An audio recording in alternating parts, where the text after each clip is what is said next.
सुनंदा जी जब कन्हैया आए तो माया की बात चली तो इतना समझा दिया मैंने। माया जब आती है बिना भगवान के तो कुछ गड़बड़ कर देती है, और माया अगर भगवान के साथ आ जाए तो कभी गड़बड़ नहीं होता, कसम से हमेशा एकदम फिट एंड फाइन रहता है। अब आप लोगों ने कुछ नहीं किया, कम से कम टाइमिंग की मैनेजमेंट बहुत अच्छी कर ली। ये 3 घंटे जो आप यहां बैठकर भगवान की कथा सुनते हैं, इसकी कीमत अगर भगवान भी तुम्हें देना चाहे तो दे नहीं पाएगा, दे नहीं पाएगा। ये बहुत बेशकीमती टाइम है। आजकल लोग कहते कथा में जाने से क्या फायदा है, पूरे जीवन भर कमाता रहा, एक दिन में चला जाता है, एक दिन में। लेकिन ये जो तू कमा रहा है, एक जन्म में भी नहीं जाएगा, 7 जन्म में भी नहीं जाएगा, 100 जन्म में भी नहीं जाएगा, ये हमेशा तेरे साथ रहेगा, हमेशा तेरे साथ रहेगा ये। इसलिए मेरे भाई बहन, ये जो आपकी टाइम की जो कीमत है ये अनमोल है। तुलसीदास बाबा तो कहते हैं, एक घड़ी आदि में तुलसी संगति हरे कोटि। एक प्रसंग याद आ रहा है। 2 भाई थे, एक बहुत पुण्यात्मा और एक बहुत बड़ा पापी। एक पुण्यात्मा और एक पापी। पुण्यात्मा तो ऐसा था, जहां भी संतों को देखता बस प्रणाम करता, वो संतों के साथ में रमण करता, कीर्तन करता, इत्यादि करता। और पापी ऐसा कि उसे संतों का नाम ले दो तो वो मतलब ये समझ लो कि वो उस समय का रावण ही था। माँ नहीं माता पिता नहीं देवा, साधु न सन करवा वही सेवा। उन्हें न माता पिता अच्छे लगते हैं, ना उन्हें और कोई अच्छा लगता है। वो भगवान का और साधुओं का नाम भगवान, वो कैसा पापी होगा, गलती से भी कभी उसने एक भी बार राम का नाम नहीं लिया, एक बार भी गलती से भी। इतना नफरत करता था धर्म से वो कि मैं राम का नाम तो गलती से भी नहीं लूंगा, चाहे कुछ भी हो जाए। तो मेरे भाई बहन, एक दिन उस गांव में कुछ साधु आए। तो साधु 4-5 साधु थे, कुछ नागा साधु थे। तो वो जब कीर्तन करते, कथा करते, सुनाते, तो उसको जो भक्त था उसे बड़ा आनंद आता था। तो साधु महात्माओं को उन गांव वालों ने कहा, कुछ दिन आप हमारे यहाँ रुक जाइए, आप जो कथा सुनाते हमें बहुत अच्छा लगता है। तो साधु लोग रुक गए। तो जिसके यहाँ भोजन करते पहले वहां कीर्तन करते हो। एक और बात बता दूं मेरे भैया, बहुत से लोग एहसान करते हैं, उनके किसी के यहाँ कोई साधु ब्राह्मण जिम जाए ना तो बिना किसी को बताए रहते नहीं है वो। हमारे फलाने दिन वो 25 साधु आए थे, उनको जिमा दिया और ये कर दिया, उनको विदा किया। फिर कल परसों फिर और 10-5 आए थे, उनको कभी बताओ मत। याद रखना, ये साधु महात्मा तुम्हारा अन्न नहीं खाते, तुम्हारा पाप खाते हैं।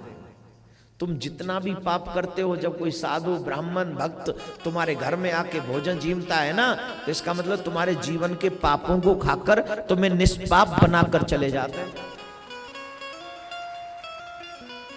आजकल तो साधु ब्राह्मणों को घर में बुलाने का रिवाज धीरे धीरे खत्म हो रहा है, और अच्छी भी बात है। ब्राह्मणों को भी से एकदम छुटकारा ले लेना चाहिए, ब्राह्मणों को जाना ही नहीं चाहिए।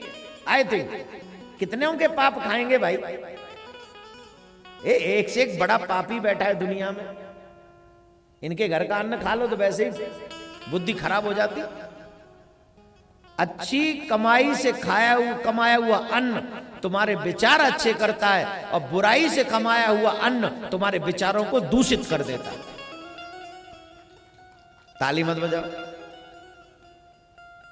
ताली बजाते हो क्या रखा है ताली में, रुको। तो मेरा अभिप्राय, साधु जी में न जी में, ब्राह्मण जी में न जीवे में, ये सब बातों में नहीं पढ़ूंगा, ये तो आपके अपने भाव हैं। लेकिन हाँ, अगर ये जी में तो समझो आप निष्पाप हो गए कम से कम। तो मेरे भैया, साधु जब किसी के घर जाते तो बड़ा मन करता उस व्यक्ति का भी कि मेरे घर भी आवे, लेकिन मैं इनको घर लेके कैसे जाऊं। क्यों? बोले मैंने लेके नहीं जा सकता। वजह, घर में वो बैठा है ना रावण, साधुओं को ले जाना तो बहुत दूर की बात है, नाम ले दिया तो लड़ पड़ेगा। तो एक दिन संयोग से उन रावण का, मतलब रावण तो वैसे कह रहा हूं, उस दुष्ट व्यक्ति का कहीं अलग जाने का प्रोग्राम, गांव से बाहर जाने का बना। तो बड़ा खुश हुआ वो, ये जाएगा तो मैं पीछे से साधुओं को भोजन करवाऊंगा। बड़ा खुश हुआ। तो वो जाके एक दिन साधुओं से पूछा, महाराज आपका गांव में कब तक प्रोग्राम है? बोले आज कल चले जाएंगे। महाराज कल मत जाओ ना। क्यों? बोले परसों मेरा भाई गांव से बाहर जा रहा है। तो बोले हम चाहते हैं आप हमारे घर में आएं और हम आपको भोजन बना के जिमाएं और खूब सेवा करेंगे हम आपकी। तस्मई वार चकाचक महाराज जो हमसे बन पड़ेगा। तो भाई परसों क्यों? आज शाम को हम कहीं नहीं जा रहे, शाम को आ जाए तुम्हारे यहाँ। बोले रे महाराज वो दुष्ट है, वो तो ना, उसके आगे नहीं हो सकता। अरे वो क्यों? बोले आज तक वो बहुत पापी, आपका नाम सुनते भड़क पड़ेगा और मेरी तो छोड़ो, वो आपको उल्टा सीधा बोल देगा तो मेरे को और पाप लग जाएगा। इसलिए मेरी वजह से अगर आपको कुछ गड़बड़ कुछ भी बोल, मेरे को अच्छा नहीं लगेगा। महात्मा जी बोले बेटा अगर तू चाहता है हमें बुलाना तो तू आज शाम को ही बुला, हम भी देखें कि हमारी भक्ति कैसी है और हम भी देखें वो कितना बड़ा दुष्ट है। भैया लड़ पड़े। बोले चिंता ही मत कर। झट जाके बोल दिया भैया को कि शाम को साधु आएंगे। तो वो तो भड़क गया, तेरी हिम्मत कैसे हुई? इस घर में तू अकेला नहीं रहता, मैं रहता हूं, मैं तेरे से बड़ा हूं, तुझे मेरे से पूछ के कुछ करना चाहिए, तू ऐसे कैसे कर सकता है? तेरी हिम्मत कैसे हो गई? तुमने ऐसा करके ओ लगा, अभी जा मना करके आ। बोले भैया मैं मना तो करके आ जाता, लेकिन गांव के 10 लोग बैठे थे, उनके आगे अब मना करूंगा तो सब आपकी हंसी होगी ना भैया। अब टेंशन में आ गया। क्यों? बोले गांव में मेरी हंसी नहीं होनी चाहिए, सब लोग मेरी तारीफ करें वो तो ठीक है, हंसी कैसे हो? बोले ठीक है एक काम कर, तुझे जो करना है गांव वालों के आगे बोल दिया, वरना तेरी खैर नहीं थी। अब शाम को बुला, चुपचाप भोजन करा के, खबरदार अगर किसी ने कुछ भी बात की तो, और मैं अंदर बैठा हूं, मुझे डिस्टर्ब मत करना। वो तो बड़ा खुश हो गया। छोटे भैया को लगा जैसे स्वर्ग की प्राप्ति हो गई हो, बड़ा चकाचक आनंद आ गया। तो तैयारी होने लगी शाम के भोजन की, बहुत लचपच के भोजन बनाए गए। और महात्मा जी शाम को जाके बैठे, और जैसे महात्मा जी शाम को जाके बैठे तो क्या हुआ? महात्मा को तो अपना, अब वो जोर जोर से, बड़ी जोर जोर से ठोके जा रहा था दरवाजा। एक नागा बाबा बोले भजन तो भोजन तो हो ही गया, अब जरा इसका भी भजन देख लेते हैं। दरवाजा खोला, और जैसे ही दरवाजा खोला उसने देखा सामने एक बहुत बड़ा साधु, बड़ी बड़ी जटाएं, लंबी दाढ़ी। वो तो कांपने लगा बाबा को देख के। तुम्हारी हिम्मत कैसे हुई? मेरा दरवाजा बंद करने की हिम्मत कैसे? बाबा बोले बेटा सिर्फ हिम्मत और क्या होती दिखाता हूं। बाबा ने पकड़ा उसका गरेबान और नीचे पटक लिया, और ऊपर से बाबा जी बैठ गए, उसके ऊपर बैठ गए। अब नीचे से पड़ा कर छोड़ दे बाबा, छोड़ दे बाबा, छोड़ दे। बोले बाबा नहीं छोड़ दे, बाबा छोड़ता नहीं है, बाबा जोड़ता है। अब तक तो तू छूटा हुआ था, अब तो तुझे जोड़ना है, छोड़ना नहीं है, जोड़ना है। छोड़ दे। बोले अपने आप को हरि से जोड़ दे। वो कह रहा है छोड़ दे, वो कह रहा है जोड़ दे। बाबा कह रहा है जोड़ दे, वो कह रहा है छोड़ दे। क्या जोड़ दे? बोले राम से जोड़ दे। बोले भाड़ में गया तेरा राम। आज तक राम नाम नहीं लिया, आज पहली बार नाम लिया है। भाड़ में गया तेरा राम। और जैसे ही कहा, बाबा ने उसका गरेबान पकड़ के कहा, बोल दिया ना राम, निकल गया ना तेरे मुंह से राम। बिना राम के रहा तो नहीं गया तुझ पे। अब एक काम करना, इस नाम को बेचना मत। बाबा ने छोड़ दिया। कांप तो रहा ही था, बाबा में ताकत थी। बाबा नागा बाबा, कोई छोटा मोटा बाबा नहीं है। कांप रहा था, वो हिल रहा था जोर से। वो जो ही चिल्लाता गया, भाड़ में गया राम, भाड़ में गया राम, बाबा भाड़ में। ऐसे उसको बाहर जाके ठोपर लगी और गोविंदा है, समाप्त हो गया। वो जो भगवान को नहीं मानते वो इंटरनली बड़े कमजोर, बड़े वीक होते, बहुत ज्यादा वीक होते। खत्म। अब मरने के बाद में जब धर्मराज जी के पास पहुंचे तो धर्मराज जी ने कहा भाई इसने जीवन में तो कुछ किया नहीं है, सिर्फ आखिरी घड़ी में इसने राम बोला है, इसके अलावा तो सब नरक का ही काम इसने किया है।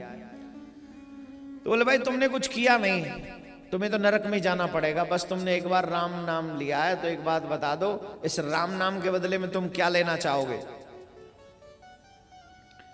माथे में वो बात क्लिक कर गई। बाबा जी ने कहा था नाम को मत बेचना, इस राम नाम को बेचना मत। अब तो बाबा जी, वो व्यक्ति तो बड़ा ही माइंडेड तो था ही, उसने कहा जो इसके बदले में तुम्हारे पास हो दे दो, जो एक नाम की कीमत क्या है बता दो, वही दे दो।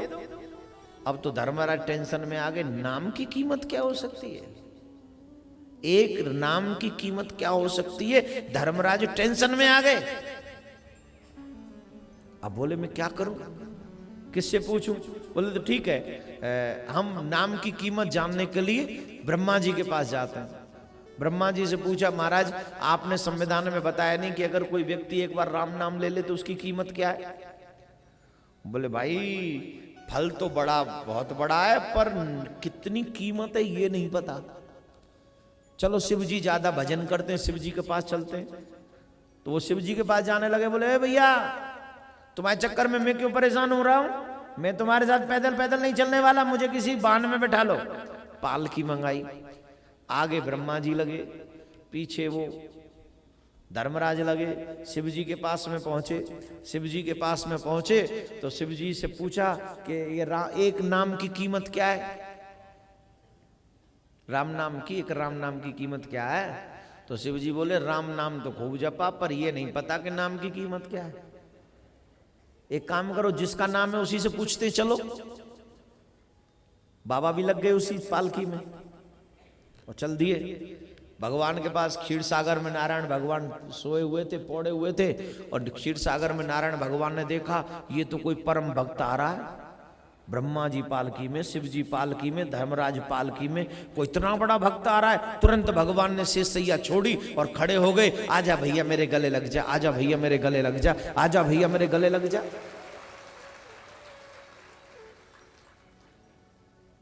गले लगा लिया। अब ये शिव जी पूछे, महाराज एक नाम की कीमत क्या है, आपका कोई एक बार राम नाम ले ले उसकी कीमत क्या है। बोले कीमत,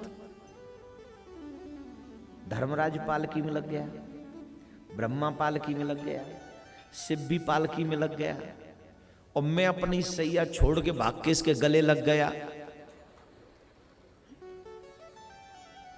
इसके बावजूद भी मैं इसकी कीमत चुका नहीं सका। टोटल प्राइस क्या है आई डोंट नो, टोटल इसकी जो है कॉस्ट जो है मुझे नहीं पता, लेकिन इतना पता है कि जो एक बार राम नाम ले ले और उसके बाद पाप न करे तो वो निष्पाप हो जाता है, वो भगवान से मिलने के योग्य हो जाता है। अब आप सोच रहे होंगे हमने तो बहुत नाम ले लिए, हमारा क्या होगा। तुम तो इस नाम को कहीं ना कहीं जाके बेच दोगे ना। बेचना क्या होता है, भगवान से तुम कह दोगे हमें इसके बदले में ये दे दो, मेरे बच्चे को सुख दे दो, मुझे सुख दे दो, मुझे ये वाहन दे दो, मुझे ये शिष्ट। तो जैसे आप ये चीजें मांग लेते हो नाम का असर कम हो जाता है।